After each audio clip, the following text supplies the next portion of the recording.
اعوذ باللہ من الشیطان الرجیم بسم اللہ الرحمن الرحیم۔ آج ہمارا تفسیر قرآن کا لیکچر نمبر 13 ہے۔ آیت نمبر 74 to 82 تک بیان ہوگی، اور ان آیات ربانی کا سابقہ آیات کے ساتھ کافی زیادہ تعلق ہے، کیونکہ بنی اسرائیل کا ذکر چل رہا تھا، تو پھر گائے والا واقعہ بھی اللہ تبارک و تعالیٰ نے آیات ربانی کی صورت کے اندر بیان فرمایا، اور اسی کے ساتھ ساتھ آگے اللہ تبارک و تعالیٰ نے ارشاد فرمایا بسم اللہ الرحمن الرحیم ثم قست قلوبکم من بعد ذلك فهي كالحجارة او اشد قسوة وان من الحجارة لما يتفجر منه الانهار وان منها لما يشقق فيخرج منه الماء وَإِنَّ مِنْهَا لَمَا يَهْبِطُ مِنْ خَشْيَةِ اللَّهِ وَمَا اللَّهُ بِغَافِلٍ عَمَّا تَعْمَلُونَ۔ اللہ تبارک و تعالیٰ نے ارشاد فرمایا پھر اس کے بعد تمہارے دل سخت ہو گئے۔ پیچھے اتنے واقعات ذکر کرنے کے بعد، یہودیوں کا مکمل ذکر کرنے کے بعد قرآن مجید کے اندر سورۃ البقرہ کے اندر فرمایا پھر اس کے بعد تمہارے دل سخت ہو گئے تو وہ پتھروں کی مثل ہیں، بلکہ ان سے بھی زیادہ سخت، اور پتھروں میں تو کچھ وہ ہیں جن سے ندیاں بہہ نکلتی ہیں،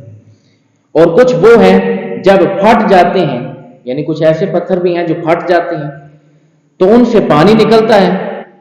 اور کچھ وہ ہیں جو اللہ کے ڈر سے گر پڑتے ہیں، اور اللہ تمہارے اعمال سے ہرگز بے خبر نہیں ہے۔ اللہ تبارک و تعالیٰ جو کچھ تم کرتے ہیں ان سب کو اللہ تبارک و تعالیٰ جانتا ہے۔ اب اس کی تفسیر جو ہم مختصر سی کرتے ہیں، اس کو دو طرح سے تعبیر کیا جاتا ہے اس آیت مبارکہ کو۔ ایک نبی علیہ السلام کے دور کے ساتھ، جو پہلی تفسیر ہے کہ نبی علیہ السلام کے دور کے جو یہودی ہیں ان کو مخاطب کر کے کہا جا رہا ہے کہ تمہارے لیے ہم نے اتنے واقعات ذکر کیے، اتنے قصے، گائے والا واقعہ، پھر اس کے بعد جب حضرت داؤد علیہ السلام کی نافرمانی کی، تم نے مچھلیاں ہفتے والے دن پکڑی تو ہم نے تمہاری شکلیں بندروں کی طرح بنا دی، وہ سارا کا سارا سامنے رکھا۔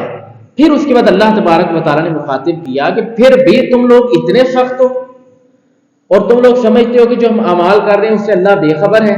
تو تمہاری سخت پونا اتنا زیادہ ہے کہ پتھر تو 3-4 قسموں کے ہوتے ہیں۔ ایک پتھر وہ ہے کہ جو سوراخ جس کے اوپر بندہ پانی کا قطرہ گرتا رہے تو ایک وقت آتا ہے کہ پھر بھی سوراخ ہو ہی جاتا ہے۔ کچھ وہ ہے کہ پتھروں سے پھٹ کے بیچ میں سے پانی کے چشمے جاری ہو جاتے ہیں، اور کچھ وہ ہیں جو اللہ کے خوف سے خود نیچے گر جاتے ہیں۔ تو تم لوگ تو اس میں کسی بھی کیٹاگری میں نہیں آ رہے، تمہاری کیٹاگری کوئی نہیں اس میں شامل ہو رہی۔ اس کے بعد دوسری اس کے اوپر تفسیر کی جاتی ہے، حضرت موسیٰ علیہ السلام کے جو دور کے یہودی تھے ان کو مخاطب کیا کہ تم نے سارے کے سارے معجزات حضرت موسیٰ علیہ السلام کے اپنی آنکھوں سے دیکھے، اپنی آنکھوں سے مشاہدہ کرنے کے بعد بھی تم لوگ مکمل طور پہ پھر یقین نہیں لا رہے، تمہارے دل اتنے زیادہ سخت ہو چکے ہیں، اتنی نافرمانی کے اندر گر چکے ہو۔ تو اس چیز کو مخاطب اللہ تبارک و تعالیٰ نے ان دو قوموں کی طرف کیا، اور اسی کے زمرے میں سورۃ الزمر کی آیت ملتی ہے فَوَيْلٌ لِّلْقَاسِيَةِ قُلُوبُهُم مِّن ذِكْرِ اللَّهِ أُولَٰئِكَ فِي ضَلَالٍ مُّبِينٍ۔ فرمایا تو خرابی ہے ان کے لیے جو جن کے دل اللہ کے ذکر کی طرف سے سخت ہیں، اور یہی لوگ کھلی گمراہی کے اندر ہیں کہ جن کا دل ہی نہیں کرتا اللہ کے ذکر کرنے کا، جو اللہ کی طرف راغب بھی نہیں ہے، تو فرمایا کہ پھر وہ لوگ کھلی گمراہی کے اندر ہیں۔ یہ اللہ تبارک و تعالیٰ نے اور نبی علیہ السلام نے فرمایا اللہ کے ہاں سب سے زیادہ ناپسندگی والا شخص وہ ہے، اور جس کو اللہ تبارک و تعالیٰ اپنے سے سب سے دور رکھتا ہے وہ شخص ہے کہ جس کا دل سب سے زیادہ سخت ہو۔ اور دل کس طرح سخت ہوتا ہے؟ دنیاوی معاملات کے اندر زیادہ بڑھنا، آگے بڑھ کے چلنا، تو ان صورتوں کے اندر اس سے ہلاکت سے بچنا چاہیے۔ اگلی آیت افتطمعون ان يؤمنوا لكم وقد كان فريق منهم يسمعون كلام الله ثم يحرفونه من بعد ما عقلوه وهم يعلمون۔ فرمایا تو اے مسلمانوں، کیا تم یہ امید رکھتے ہو کہ یہ تمہاری وجہ سے ایمان لے آئیں گے؟ یعنی پیچھے پتھر جیسی مثال دی، اور اب کہا حالانکہ ان میں سے ایک گروہ وہ تھا کہ وہ اللہ کا کلام سنتے تھے، پھر اسے سمجھ لینے کے بعد جان بوجھ کر بدل دیتے تھے۔ اب نبی علیہ السلام کے جو دور کے صحابہ تھے، ایک انصار تھے، ایک مہاجر تھے۔ مہاجر ان کو کہتے ہیں جو مکے سے ہجرت کر کے مدینے کی طرف گئے، اور انصار وہ ہیں جو مدینے کے اندر موجود تھے، جنہوں نے نبی علیہ السلام کا بڑا ساتھ دیا۔ نبی علیہ السلام نے فرمایا تم سب ایک جانب جاؤ اور انصار ایک جانب جائے، تو میں محمد صلی اللہ علیہ وآلہ وسلم انصار کے ساتھ چلنا زیادہ پسند کروں گا۔ یہ شان انصار کو دی ہے۔ تو انصار کے دل کے اندر یہ تھا، چونکہ ہمارے پڑوسی ہیں یہودی، ہمارے قریبی ہیں، تو ان کے دل کے اندر یہ خیالات تھے کہ یہ نا ایمان لے آئیں یہودی۔ تو اللہ تبارک و تعالیٰ نے کہا اے مسلمانوں تم یہ تمنا نہ کرو، یہ طمع اپنے دل کے اندر نہ پالو، بلکہ ان کے اندر ایک وہ بھی گروہ ہے کہ جو علماء سو تھے، جنہوں نے تورات کی آیات لی ان کو بدل ڈالا۔ ایک تو ہوتا ہے کہ اس تسلیم کرنا، آیات کو بدل ڈالا، اور اس کے متعلق اللہ تبارک و تعالیٰ نے اگلی آیات کے اندر یہ واضح طور پہ آئے گا، اور اس کے بعد اللہ تبارک و تعالیٰ نے ارشاد فرمایا وَإِذَا لَقُوا الَّذِينَ آمَنُوا قَالُوا آمَنَّا وَإِذَا خَلَا بَعْضُهُمْ إِلَى بَعْضٍ قَالُوا أَتُحَدِّثُونَهُم بِمَا فَتَحَ اللَّهُ عَلَيْكُمْ لِيُحَاجُّوكُم بِهِ عِندَ رَبِّكُمْ أَفَلَا تَعْقِلُونَ۔ اللہ تبارک و تعالیٰ نے ارشاد فرمایا کہ جب یہ مسلمانوں سے ملتے ہیں، انہیں یہودیوں اور یہ منافقت جو پھیلاتے تھے، کیونکہ اکثر یہودی منافق تھے، فرمایا جب یہ مسلمانوں سے ملتے ہیں تو کہتے ہیں کہ ہم ایمان لا چکے ہیں، جب آپس میں اکیلے ہوتے ہیں تو کہتے ہیں کہ کیا ان کے سامنے وہ علم بیان کرتے ہوں جو اللہ نے تمہارے اوپر کھولا ہے، تاکہ اس کے ذریعے تمہارے رب کی بارگاہ میں تمہارے اوپر حجت قائم کریں، کیا تم عقل نہیں رکھتے؟ اب اس معاملے کا کیا پس منظر ہے کہ جو یہودی تھے وہ جب جاتے مسلمانوں کے پاس تو کہتے کہ بالکل آپ لوگ برحق ہیں، اور جو نبی علیہ السلام اللہ کی طرف سے آئے ہیں نبی بن کے، یہ بھی بالکل برحق ہیں۔ اچھا، اب ان کی کتاب تورات کے اندر یہ چیزیں واضح طور پہ لکھی تھی، تو جب یہ یہاں سے مڑ کے اپنے سرداروں کے پاس جاتے تو سرداروں کو کہتے کہ ہم لوگ تو وہاں پہ بس مذاق کر رہے تھے، بس کھیلنے کودنے گئے تھے۔ تو انہوں نے آگے سے کیا کہا، وہ کہنے لگے کہ بیوقوفوں، تم لوگ عقل نہیں رکھتے کہ کل قیامت والے دن بھی اور دنیا کے اندر بھی تم لوگ خود جا کے ان کو کہہ رہے ہو کہ تم لوگ ٹھیک ہو، یعنی ایک بندہ دوسرے کو ٹھیک کہتا جا رہا ہے لیکن خود وہ چیز قبول نہیں کر رہا، تو تم لوگ تو دوسروں کو ٹھیک کہتے جا رہے ہو، خود وہ چیز قبول نہیں کر رہے، تو یہ مسلمان تو کل قیامت والے دن اللہ کے ہاں یہ حجت قائم کریں گے کہ یہ تو خود آ کے ہمیں کہتے تھے کہ ہم ٹھیک ہیں۔ تو جب ہم ٹھیک ہیں تو پھر ان کو چاہیے تھا کہ ہمارے طرف چلتے، تو پھر آج ان کے لیے کوئی راہ باقی نہیں رہے گی۔ تو ان کے سرداروں نے یہ بات کہی کہ کیا تم عقل نہیں رکھتے؟ اس کے بعد فرمایا اولا یعلمون ان اللہ یعلم ما یسرون وما یعلنون، فرمایا کیا یہ اتنی بات نہیں جانتے کہ اللہ جانتا ہے وہ کچھ جو تم چھپاتے ہو اور وہ کچھ جو تم ظاہر کرتے ہو۔ اللہ تو ہر چیز جانتا ہے، وہ تو ایک چیز بھی اس سے کوئی چیز چھپی نہیں ہے۔ اور اس کے بعد اللہ تبارک و تعالیٰ نے ارشاد فرمایا وَمِنْهُمْ أُمِّيُّونَ لَا يَعْلَمُونَ الْكِتَابَ إِلَّا أَمَانِيَّ وَإِنْهُمْ إِلَّا يَظُنُّونَ، فرمایا اور ان میں سے کچھ ان پڑھ ہیں جو کتاب کو نہیں جانتے مگر زبانی پڑھ لینا یا کچھ اپنی من گھڑت، اور یہ صرف خیال و گمان میں پڑے ہوئے ہیں۔ اب اس آیت مبارکہ کی کیا تفسیر ہے؟ وہ یہ ہے کہ کچھ ایسے لوگ ہیں اسی طبقے کے اندر ان پڑھ ہیں، جاہل ہیں۔ اچھا، وہ لوگ یہ سوچتے ہیں کہ اب چونکہ ہم نے پڑھا نہیں ہوا تو جو ہمارے عالم بتاتے ہیں، جو ہمارے علماء بتاتے ہیں وہ بالکل برحق ہیں، اور وہ اسی چیز کو دلیل بنا کے چاہتے ہیں کہ ہم کل قیامت والے دن پیش کریں کہ ہم لوگ بالکل حق بجانب تھے، کیونکہ ہمارے جو اوپر تھے انہوں نے ہمیں غلط بتایا، تو لہٰذا ہماری نجات ہو گئی۔ تو اللہ تبارک و تعالیٰ نے کہا یہ جو تم گمان کر رہے ہو نا کہ تمہاری نجات ہو جائے گی، چپ کر کے گنے بن کے بیٹھے ہو اور تم تحقیق کی طرف نہیں جاتے، تم لوگ صرف ان کے لبادوں کے اوپر بیٹھ گئے ہو، تم لوگوں نے کچھ سوچا سمجھا نہیں، تو یہ تمہارے خیال و گمان ہے کہ اللہ تمہیں بخش دے گا، یہ تمہیں نہیں بخشا جائے گا اس معاملے میں کہ تم علماء پہ سب کچھ پھینک دو۔ تمہارا بھی کچھ حق تھا کہ تم بھی آ کے دیکھتے کہ خالی کیونکہ داڑھی پگڑی تو 20 لوگوں نے پہنی ہے، کتنے مذاہب ہیں سب نے پہنی ہے، جتنی چیزیں ہیں جتنی بھی تعداد ہے، آپ سکھوں کے پاس چل جائیں، کافروں کی بات کر لیں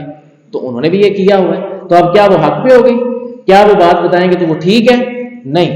آپ نے قرآن و حدیث کے مطابق یہ دیکھنا ہے کہ جو شخص قرآن و حدیث کے مطابق فٹ بات کر رہے ہیں آپ نے اس کی بات لینی،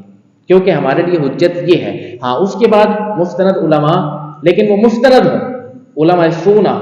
تو اس صورت میں آپ ان کے اوپر چل سکتے ہیں، کیونکہ نبی علیہ السلام نے فرمایا تم عالم بنو، عالم نہیں بن سکتے تو ان کی صحبت اختیار کرو، صحبت اختیار نہیں کر سکتے تو پھر ان سے محبت ہی کرو، کل قیامت والے دن اللہ تبارک و تعالیٰ تمہارا عالموں میں شمار عطا فرمائے گا اور اسی کے ذریعے تمہاری بخشش ہو جائے گی۔ اس کے بعد فرمایا فَوَيْلٌ لِّلَّذِينَ يَكْتُبُونَ الْكِتَابَ بِأَيْدِيهِمْ ثُمَّ يَقُولُونَ هَٰذَا مِنْ عِندِ اللَّهِ لِيَشْتَرُوا بِهِ ثَمَنًا قَلِيلًا فَوَيْلٌ لَّهُم مِّمَّا كَتَبَتْ أَيْدِيهِمْ وَوَيْلٌ لَّهُم مِّمَّا يَكْسِبُونَ۔ اللہ نے ارشاد فرمایا تو بربادی ہے ان لوگوں کے لیے جو اپنے ہاتھوں سے کتاب لکھتے ہیں پھر کہتے ہیں یہ خدا کی طرف سے ہے کہ اس کے بدلے میں تھوڑی سی قیمت حاصل کر لیں، تو ان لوگوں کے لیے ان کے ہاتھوں کے لکھے ہوئے کی وجہ سے ہلاکت ہے اور ان کے لیے ان کی کمائی کی وجہ سے تباہی و بربادی ہے۔ اب اللہ تبارک و تعالیٰ نے ان لوگوں کو بھی سامنے واضح کر دیا، ان کا پردہ بھی چاک کر دیا کہ جو لوگ اپنے ہاتھوں سے کتاب لکھا کرتے تھے، یعنی مثال کے طور پہ یہودی سامنے تھے، اب تورات بھی ان کے سامنے تھی علماء کے پاس، یہ یعنی کہ علماء یہود کی بات ہو رہی ہے، تو اب ان کے پاس تورات بھی موجود تھی، انہوں نے بیچ میں کیا کیا، تحریف کرنا شروع، کیونکہ تورات کے اندر یہ لکھا ہوا تھا نبی علیہ السلام نے آنا ہے اور وہ بالکل برحق نبی ہے اور انہی پر ایمان لانا آپ پر لازم ہے سب پر۔ اب انہوں نے کیا کہا کہ یار اگر تو نبی علیہ السلام آگے تو ان کا دین چل پڑے گا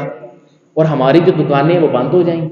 ہمارے معاملات ہمیں جو یعنی کہ لوگ ہمیں بلے بلے ہماری ہوتی ہے، لوگ ہمیں تسلیم کرتے ہیں، ہماری سرداری ہے، ہمارا عہدہ ہے، ہمیں لوگ قبول کرتے ہیں، تو وہ چیز تمہاری ختم ہو جائے گی۔ انہوں نے کیا کیا، تورات کے اندر سے نبی علیہ السلام کے جتنے بھی اوصاف تھے تمام کو پکڑا، یعنی جہاں پہ لکھا تھا کہ نبی علیہ السلام خوبصورت ہیں وہاں پہ لکھ دیا کہ ان کا قد زیادہ ہوگا، حالانکہ تورات کے اندر یہ لکھا تھا کہ قد بالکل درمیانہ ہوگا، نہ زیادہ بلند نہ زیادہ چھوٹا، کوئی بندہ دیکھے تو اس کی روح خوش ہو جائے، لیکن انہوں نے کیا کیا، تحریف کر دی کہ قد ان کا بڑا ہوگا، زنا کی آیات بدل دی، ساری کی ساری آیت رجم بدل دی، وہ سب جو چینج کر کے جب سامنے رکھا تو انہوں نے کہا کہ جو ہماری عوام ہے جب وہ دیکھے گی کہ تورات کے اندر تو یہ لکھا ہے اور یہ جو شخص دعویٰ کر رہا ہے کہ میں آخری نبی ہوں تو وہ تو بالکل اس کے متضاد ہو جائے گا، تو لہٰذا ہماری دکانیں چلتی رہیں گی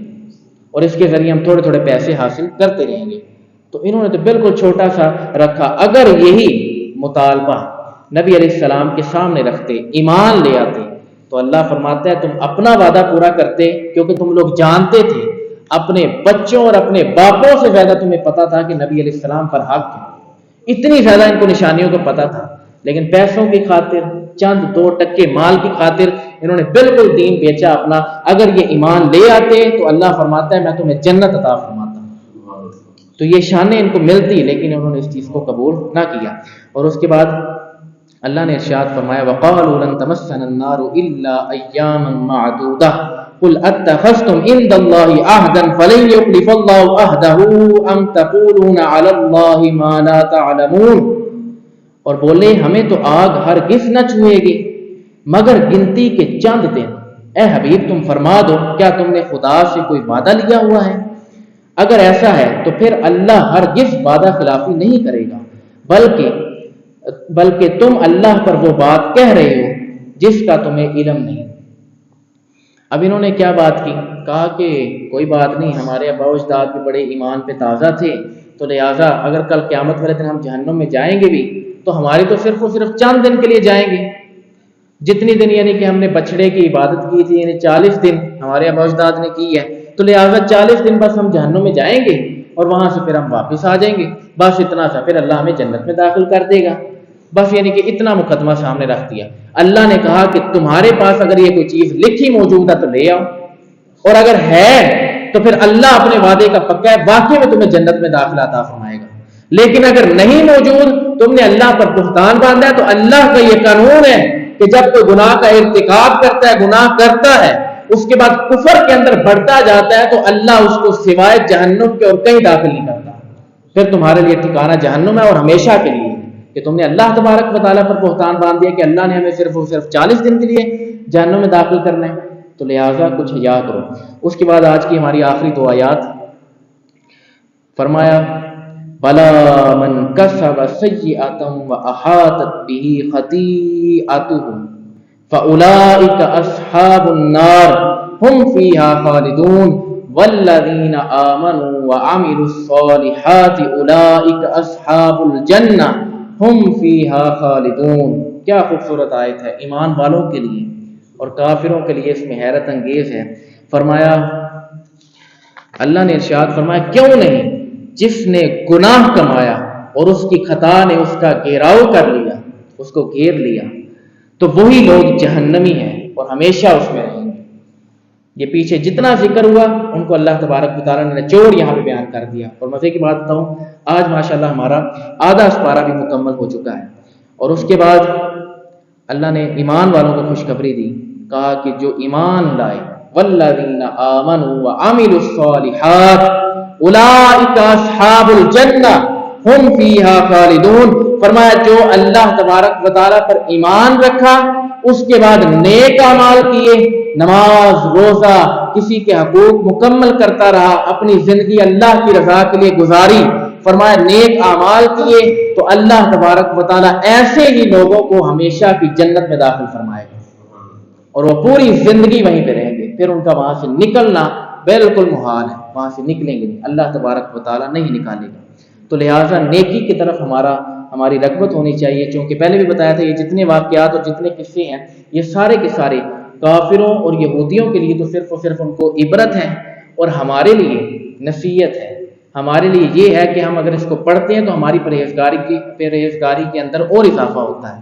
تو لہٰذا اللہ تبارک و تعالیٰ ہمیں عمل کرنے کی توفیق عطا فرمائے۔ وما علینا الا البلاغ المبین۔